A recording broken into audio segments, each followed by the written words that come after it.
অপেক্ষার অবসান ঘটিয়ে পর্দা উঠছে গ্রেটেস্ট শো অন আর্থের উদ্বোধনী ম্যাচে মুখোমুখি মেক্সিকো ও দক্ষিণ আফ্রিকা। সংসদে 9,38,000 কোটি টাকার বাজেট পেশ, $1 ট্রিলিয়ন অর্থনীতির পথে যাত্রা, 6.5% প্রবৃদ্ধি অর্জনে 10 অগ্রাধিকার। গণবিরোধী বাজেট দাবি করে জামায়াতের বিক্ষোভ, বাস্তবতা বিবর্জিত বলছে এনসিপি। রপ্তানি ও রাজস্ব লক্ষ্যমাত্রা বাস্তবসম্মত হয়নি মন্তব্য সিপিডি। এবং বাজেটে কালো টাকা সাদা করার সুযোগ নেতিবাচক বলছেন অর্থনীতিবিদরা।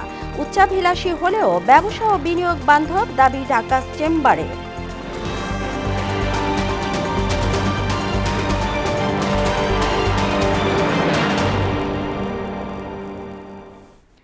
আসসালামু আলাইকুম।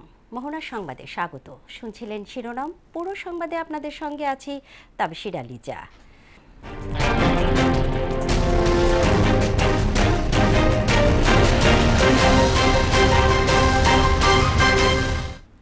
সংসদে পেশ হলো স্বাধীন বাংলাদেশের ইতিহাসের সর্ববৃহৎ 55তম জাতীয় বাজেট। 2026-27 অর্থ বছরের জন্য 9,38,000 কোটি টাকার এই বিশাল বাজেট বৃহস্পতিবার বিকেলে উপস্থাপন করেন অর্থ ও পরিকল্পনা মন্ত্রী আমির খসরু মাহমুদ চৌধুরী। ভঙ্গুর অর্থনৈতিক পরিস্থিতি থেকে উত্তরণ ও $1 ট্রিলিয়ন অর্থনীতির লক্ষ্যকে সামনে রেখে এই বাজেটকে আর্থিক শৃঙ্খলা ও নাগরিক সুরক্ষার নতুন দলিল হিসেবে দেখছে সরকার। করের বোঝা না বাড়িয়ে এর জাল বিস্তৃত এবং সামাজিক সুরক্ষাকে অগ্রাধিকার দেওয়া হয়েছে এবারের প্রস্তাবিত বাজেটে। আরও জানাচ্ছেন মফিউর রহমান। ঘড়ির কাঁটায় ঠিক ৩টা।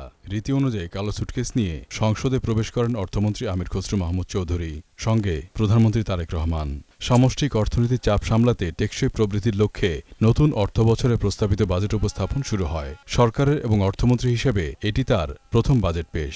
এবারের বাজেটের মূল দর্শন টাকা ছাপিয়ে কৃত্রিম প্রবৃদ্ধি নয়, বরং রাজস্ব বৃদ্ধি ও আর্থিক সুশাসন প্রতিষ্ঠা। আর্থিক খাতে শৃঙ্খলা, স্বচ্ছতা, জবাবদিহিতা প্রতিষ্ঠা করে আমানতকারীদের আস্থা ও দায়বদ্ধতা ফিরিয়ে আনা, পুঁজিবাজার সংস্কারের মাধ্যমে বিনিয়োগ উৎসাহ প্রদান। স্বাধীন বাংলাদেশের 55তম এই বাজেটের মোট আকার ধরা হয়েছে 9,38,000 কোটি টাকা, যা বিগত মূল বাজেটের তুলনায় প্রায় 1,48,000 কোটি টাকা বেশি। বিশাল এই ব্যয় পরিকল্পনা মূলত দেশকে $1 ট্রিলিয়ন অর্থনীতির পথে এগিয়ে নেয়ার মিশন। এই ব্যয়ের বিপরীতে আয়ের লক্ষ্যমাত্রা ধরা হয়েছে বেশ উচ্চাভিলাষী। তবে অর্থমন্ত্রী স্পষ্ট জানিয়েছেন, করের হার না বাড়িয়ে এর আওতা বাড়িয়েই এ অর্থ তুলতে চায় সরকার। অর্থনীতির পুনরুদ্ধার, বাজারে আস্থা ফিরিয়ে আনা এবং নতুন প্রবৃদ্ধির সুযোগ সৃষ্টিতে সরকার নিরলসভাবে কাজ করে যাচ্ছে। বাজেটে মোট রাজস্ব আদায়ের লক্ষ্য ধরা হয়েছে 6,95,000 কোটি টাকা। এর মধ্যে প্রধান উৎস জাতীয় রাজস্ব বোর্ড এনবিআরকে তুলতে হবে 6,04,000 কোটি টাকা।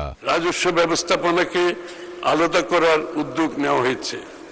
এক্ষেত্রে কর সংশ্লিষ্ট বিশেষজ্ঞদের সমন্বয়ে কর নীতি প্রণয়ন করা হবে।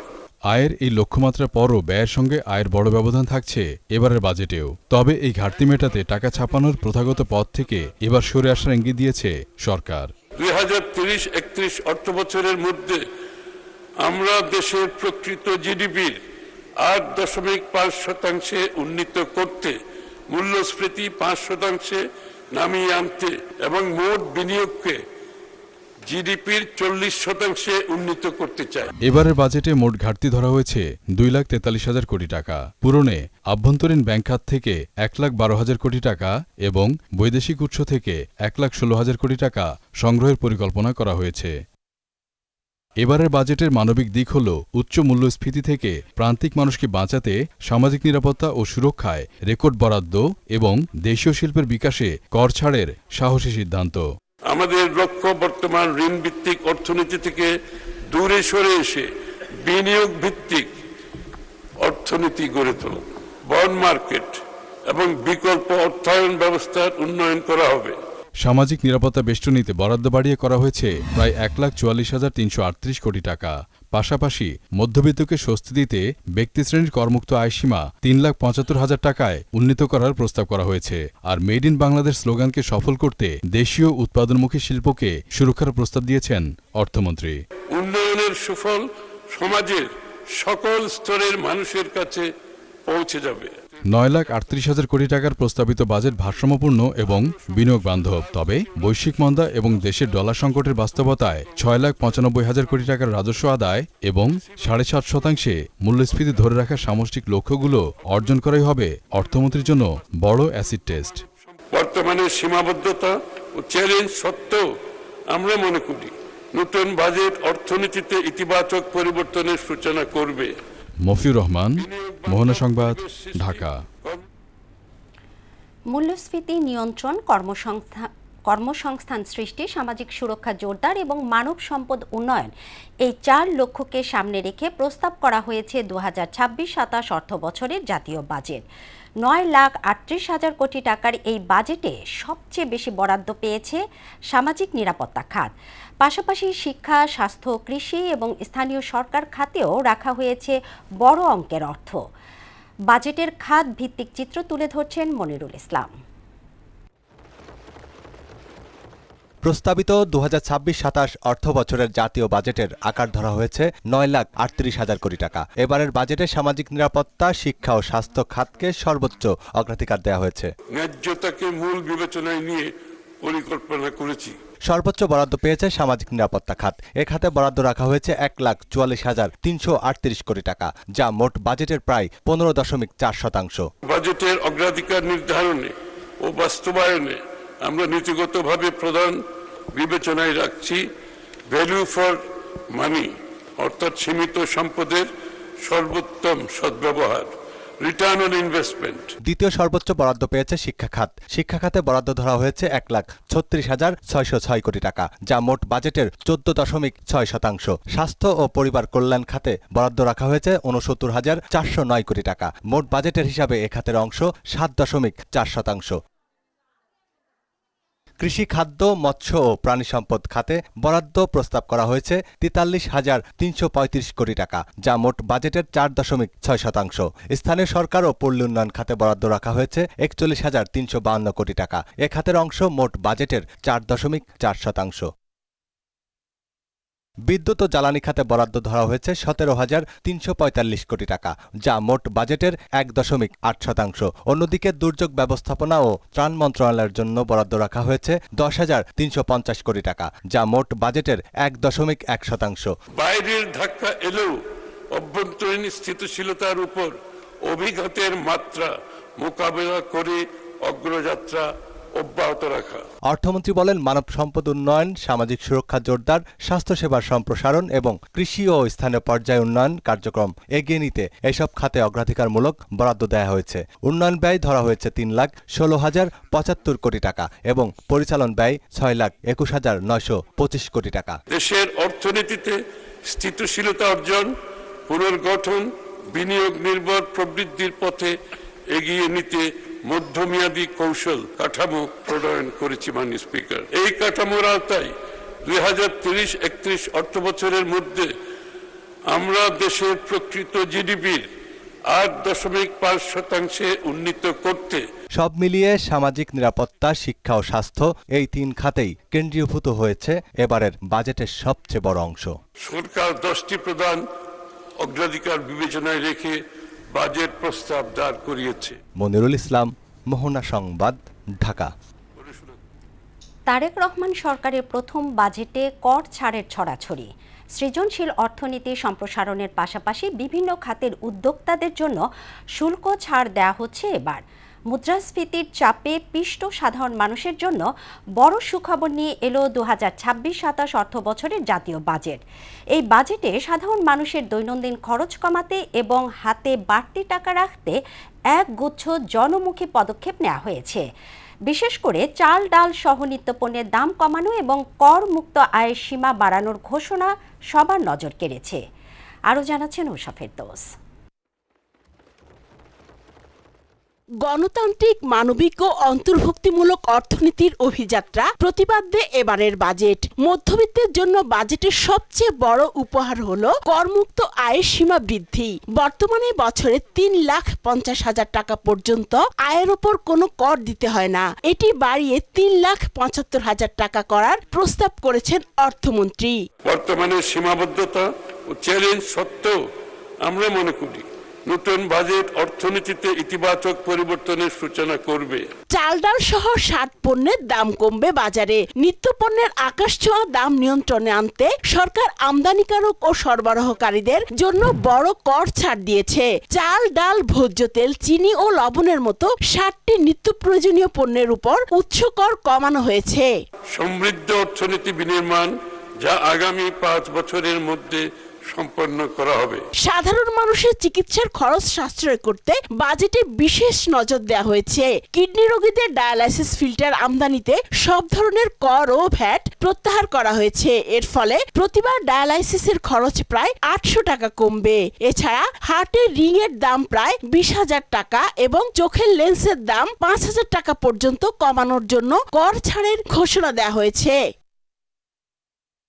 মোবাইল ফোন ও ইন্টারনেট এখন আরো সাশ্রয়ী। প্রযুক্তির ব্যবহার বাড়াতে এবং সাধারণের খরচ কমাতে মোবাইল ফোনের সিম কার্ডের ওপর থাকা 300 টাকার ট্যাক্স পুরোপুরি তুলে নেওয়া হয়েছে।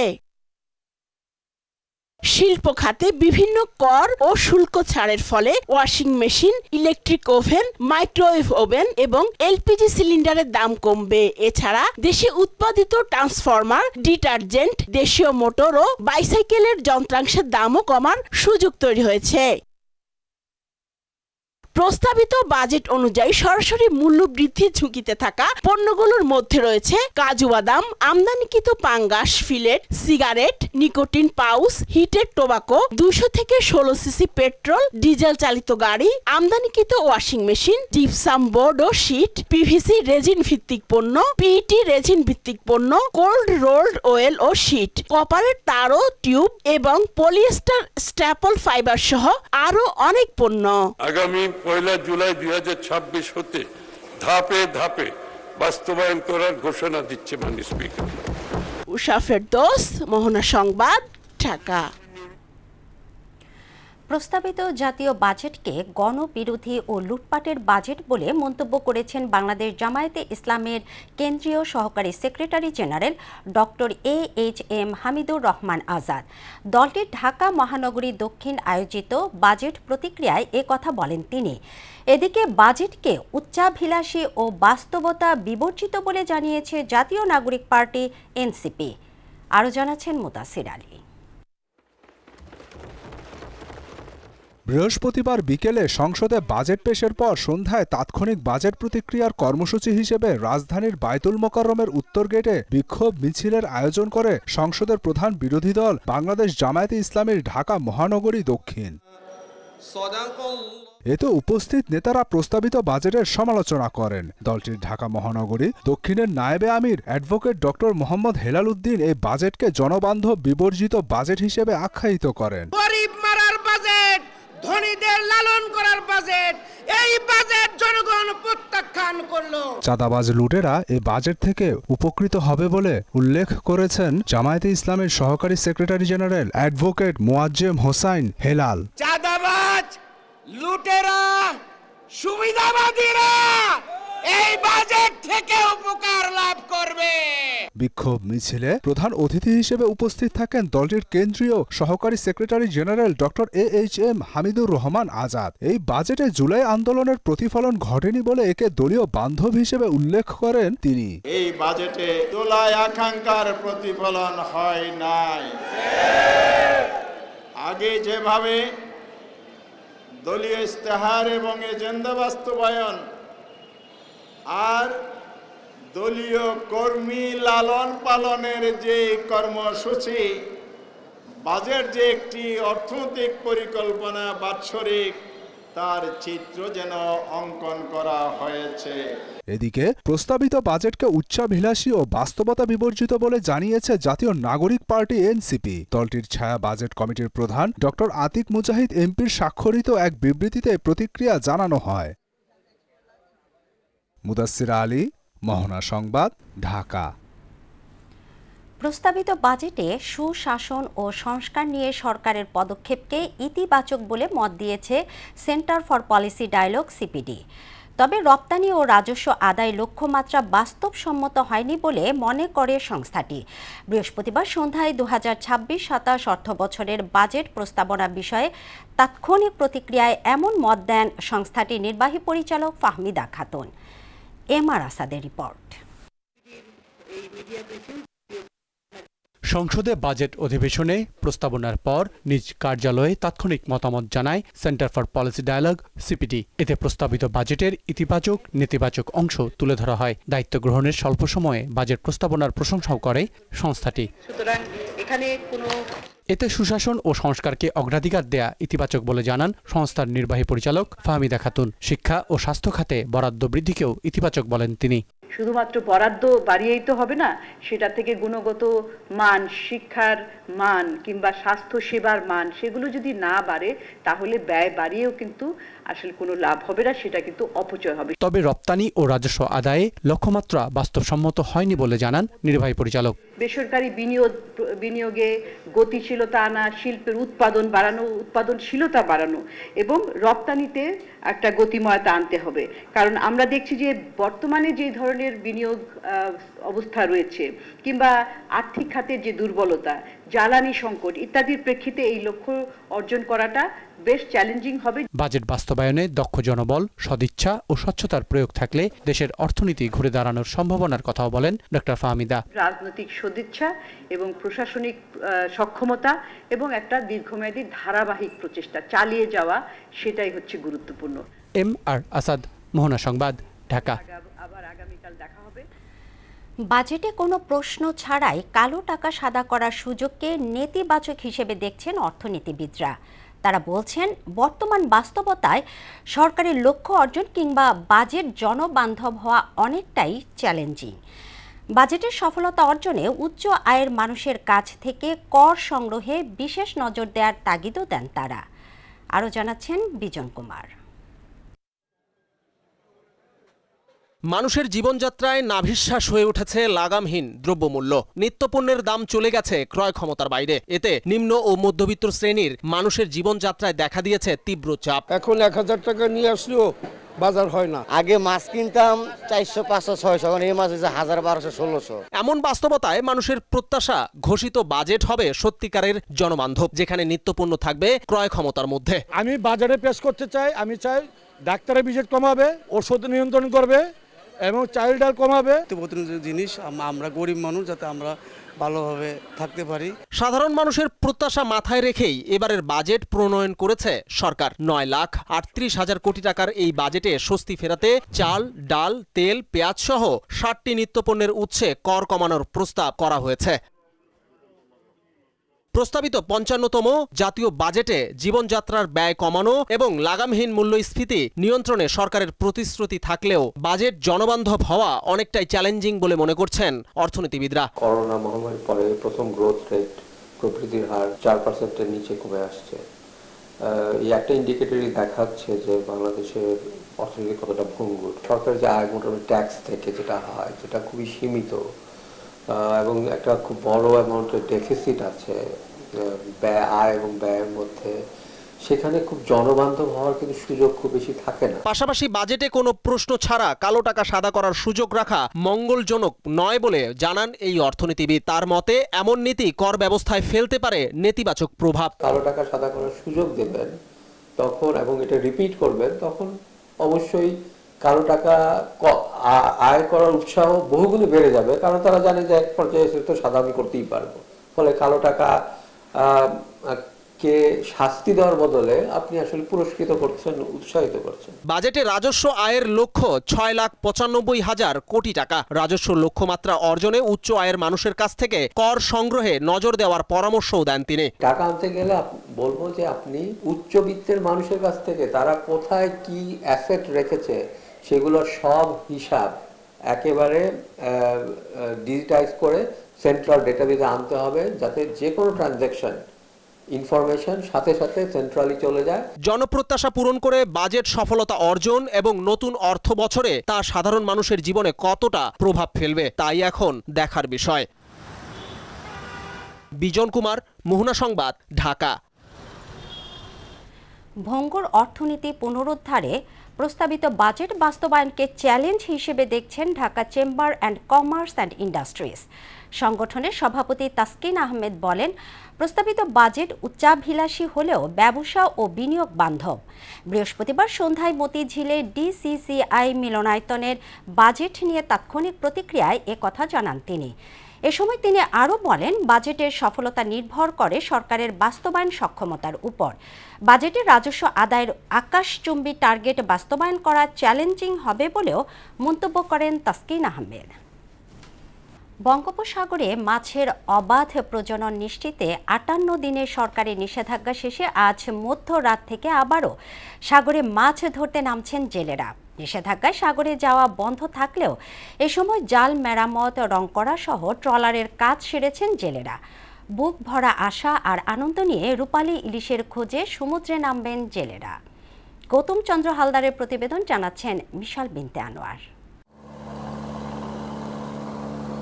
সুবিশাল জলরাশির ধারক এই সমুদ্র ৪৭৪ প্রজাতির মাছের ভাণ্ডার, মাছের আবাসস্থল ও প্রজনন নিশ্চিতে পার্শ্ববর্তী দেশের সঙ্গে মিল রেখে গত ১৫ এপ্রিল থেকে ১১ জুন পর্যন্ত সাগরের সকল প্রকার মাছ শিকারে নিষেধাজ্ঞা জারি করে সরকার। নেশা ও পেশার কারণেই উপকূলে লাখো জেলে ইলিশ শিকারের সকল প্রস্তুতি সম্পন্ন করেছে। এখন স্বাবলম্বীর প্রত্যাশায় উত্তাল সমুদ্রে মাছ শিকারের স্বপ্নে বিভোর জেলেরা। জানা করে খেতেছি, এখন অপরাধ শেষ, আমরা সাগরে যাব। মানুষজন লইয়া সাগরে নামো, মাছের বর্ষা আল্লাহ মাছ হবে, আমরা পর্যাপ্ত পরিমাণ মাছ পাবো। 2 মাসে তো আমাদের কামার দিলে আমরা কিস্তির সুদের মনে আবার হলো টাকা লই দেন না, সাবার টাবার গুলাইতে আসি, আমরা নদীতে যাবো। ধারাবাহিক লোকসানের পরেও নতুন করে লাভের প্রত্যাশায় ব্যবসায়ী ও ট্রলার মালিকরা। পাই আর আমরা যদি আবহাওয়া আমাদের অনুকূলে থাকে, আশা করি আল্লাহ আমাদের রহমত করবে। ওয়েদার যদি আমাদের অনুকূলে থাকে, সাগরে স্বাভাবিক যদি মাছ হয়, তাহলে আমাদের জেলেরা স্বাবলম্বী হবে, এটা আমার আশা। নিষেধাজ্ঞা শেষে সমুদ্রের মাছের উৎপাদন বাড়ার প্রত্যাশা কর্তৃপক্ষের। কিছু বিচ্যুতি থাকলেও আমাদের আইনটা আমরা মনে করি শতভাগ সফল হয়েছে। উপকূলসহ বঙ্গোপসাগরের মাছের যে উৎপাদন, সেটা অনেকাংশে বৃদ্ধি পাবে, যার ফলে দেশের চাহিদা মিটায়ও আমরা আশা করছি এই মাছ বাইরে রপ্তানির মাধ্যমে বাংলাদেশ বৈদেশিক মুদ্রা অর্জন করতে পারবে। বাংলাদেশের ইলিশের চাহিদা বাড়ছে বহির্বিশ্বে। বৈদেশিক মুদ্রা অর্জনের এই সুযোগ কাজে লাগাতে পারলে মৎস্য খাত দেশের জিডিপিতে ভূমিকা রাখতে পারবে বলে মনে করছেন বিশেষজ্ঞরা। মিশাল বিনতে আনোয়ার, মোহনা সংবাদ। আন্তর্জাতিক প্রসঙ্গ। মধ্যপ্রাচ্যের চলমান যুদ্ধ বন্ধে যুক্তরাষ্ট্রের শর্ত মেনে না নিলে ফের ইরানের উপর হামলা চালানো হবে বলে হুঁশিয়ারি দিয়েছেন মার্কিন প্রেসিডেন্ট ডোনাল্ড ট্রাম্প। এই হুঁশিয়ারির মধ্যেই ইরানের বিভিন্ন স্থাপনায় নতুন করে হামলা চালিয়েছে যুক্তরাষ্ট্র। এদিকে আইআরজিসির মহাকাশ বাহিনীর কমান্ডার মাজিদ মুসাভি সতর্ক করে বলেন, হরমুজ প্রণালী অস্থিতিশীল করার চেষ্টা করা হলে পাল্টা জবাব দেবে ইরান। এদিকে মার্কিন হামলার পর আইআরজিসি ঘোষণা দেয়, হরমুজ প্রণালী দিয়ে সব ধরনের জাহাজ চলাচল বন্ধ করা হয়েছে। তবে সেন্টকমের মতে চলমান উত্তেজনার মধ্যেও বাণিজ্যিক জাহাজগুলো স্বাভাবিকভাবে হরমুজ প্রণালী দিয়ে যাতায়াত করছে। শেষ করছে মোহনা সংবাদ, তবে যাবার আগে শিরোনামগুলো আরও একবার।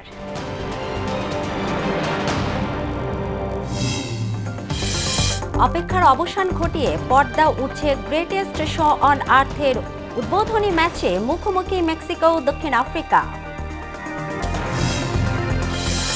সংসদে ৯,৩৮,০০০ কোটি টাকার বাজেট পেশ, $1 ট্রিলিয়ন অর্থনীতির পথে যাত্রা, ৬.৫% প্রবৃদ্ধি অর্জনে 10 অগ্রাধিকার। গণবিরোধী বাজেট দাবি করে জামায়াতের বিক্ষোভ, বাস্তবতা বিবর্জিত বলছে এনসিপি। রপ্তানি ও রাজস্ব লক্ষ্যমাত্রা বাস্তবসম্মত হয়নি, মন্তব্য সিপিডি। এবং বাজেটে কালো টাকা সাদা করার সুযোগ নেতিবাচক বলছেন অর্থনীতিবিদরা। উচ্চাভিলাষী হলেও ব্যবসা ও বিনিয়োগ বান্ধব দাবি ঢাকা চেম্বারে। এই ছিল মোহনা সংবাদে। মোহনার সবশেষ খবর জানতে ভিজিট করুন www.mohona.tv। সংবাদ দেখতে পারেন ফেসবুক, ইউটিউবেও। এতক্ষণ সঙ্গে থাকার জন্য ধন্যবাদ সবাইকে।